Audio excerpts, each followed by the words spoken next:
Nerdcast assemble! Stay dandy, baby. Orochimaru almost destroyed Konoha village. Pain practically destroyed it all in one attack. And now Isshiki has arrived to the storied shinobi village, and he's gonna leave his mark as he does battle with Naruto, Sasuke, and yes, Boruto Uzumaki. Hello my friends and welcome to my review of the latest chapter of Boruto Naruto Next Generations, and it's Isshiki time. That's right, he has officially arrived in Konoha village and he is not even trying to hide. He is so confident in his godlike power that he drops directly into the streets and demands to know where Kawaki is, asking people that don't even know what he's talking about. And yet, he just continues to exude this amazingly badass presence that I simply cannot contain with my excitement.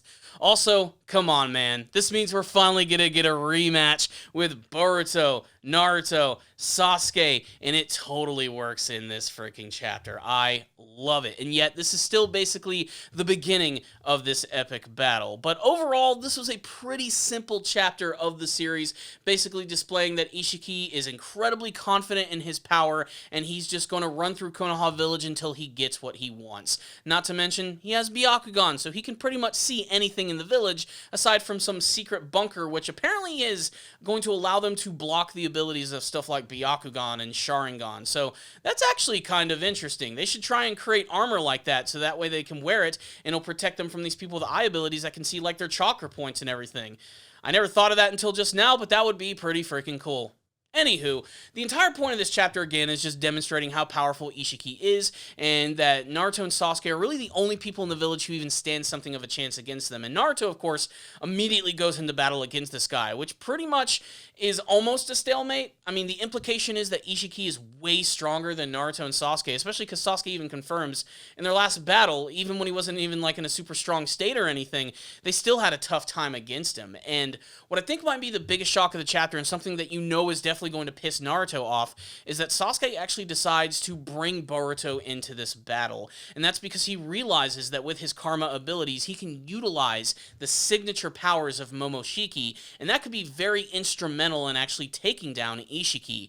However, it does come with like a very high risk reward thing. While he might be able to utilize those powers, he might lose himself to the actual personality of Momoshiki as well. So basically what happens is Naruto is battling against Isshiki, and it's not really going anywhere, when suddenly Sasuke arrives, much to the anger of Isshiki, who really hates his Rinnegan abilities.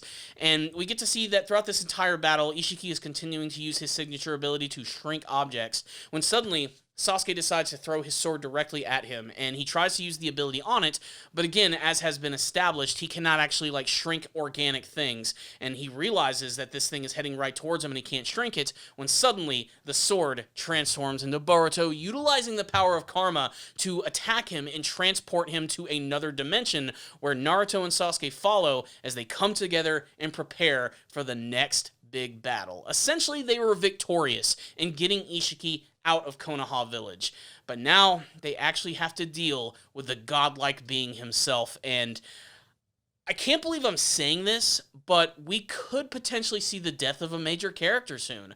I mean, the implication at the very beginning of Boruto was that something really bad was going to happen to Naruto. Potentially his death, or he was going to be severely injured, and we don't even really know what's going to happen to Sasuke here, but I don't know if the series is going to be so bold as to actually bump off one of the two main characters from the original series.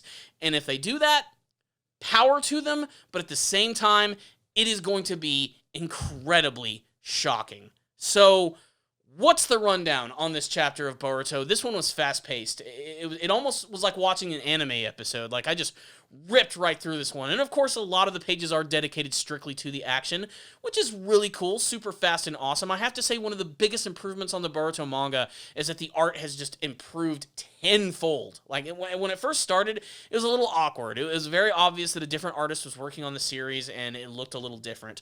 I think that over time, it's starting to really resemble the classic series in the best ways possible, and particularly in the action department. Everything just really flows, and it's pretty obvious we've reached, like, Dragon Ball levels of ridiculous. Like, characters are flying around and doing all types of crazy crap that you would see in Dragon Ball Z.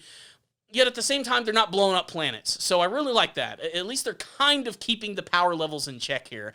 But this chapter, again, makes it clear that Isshiki is just mad powerful. You do not want to mess with this guy. He can pretty much trump just about anything that you're going to do.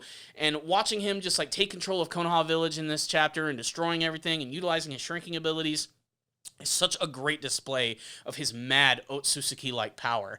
But the biggest shock in this chapter is that I didn't realize that Boruto was going to be involved in this battle as well. I thought that he was going to do something stupid, like he was going to watch Naruto and Sasuke fight, and then he was going to try and jump in and someone would get injured. That actually doesn't end up happening at all. The fact that Sasuke involves him in the actual fight is really interesting, and you can just imagine how pissed Naruto is. Like, Sasuke, why would you do that to my son without even consulting me? Of course, the reason Sasuke did this is because, one, he has faith in Boruto's power, and two, if he told Naruto about it, Naruto would be like, nah, dog, that stuff's not going to happen. We're not going to do that plan at all. But it really worked really well, and I truly did love it, and it is, I think, important to include Boruto in this battle, because, again, this is not Naruto, this is the Boruto series. It's the spin-off all about him, so they have to incorporate him. Otherwise, we're just getting back to Naruto and Sasuke stuff, which, don't get me wrong, is awesome, and this is a continuation of Naruto, but they still got to focus on this character as well. It makes me wonder if even Kawaki is going to somehow try to escape and, you know, try to get away from being caught. But again, he's back in Konoha Village. This is now Naruto and Sasuke and Boruto versus Isshiki. And while I think all three of them stand a good chance, Boruto being there is going to be a bit of a handicap. They're going to have to worry about him a little bit, and I don't believe that's going to allow them to go completely all out unless there is some other plan here. Maybe Sasuke is going to send Boruto back through the space-time jutsu. I don't know. All I know is, are you guys pumped for another big rematch with an Otsutsuki involving Naruto and Sasuke? I know I am.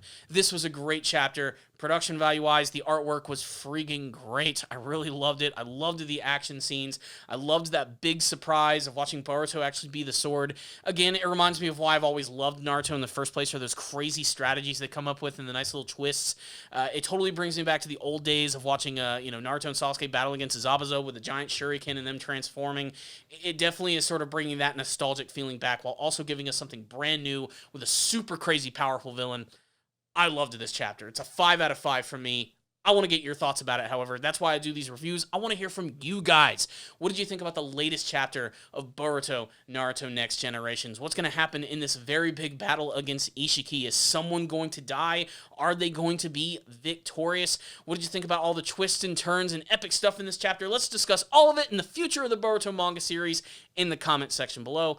Thank you guys so much for watching this review. Please subscribe to the channel for more videos just like this one. If you did like this video, take a shuriken, hit that like button. Do it right now. Helps out these videos a lot. I also would like to thank all of my patrons who've been checking out my Patreon page. You guys are incredible. Not only are you watching my videos all the time, giving them likes and sharing them with friends, but you've been making these monthly donations, which I cannot thank you for enough.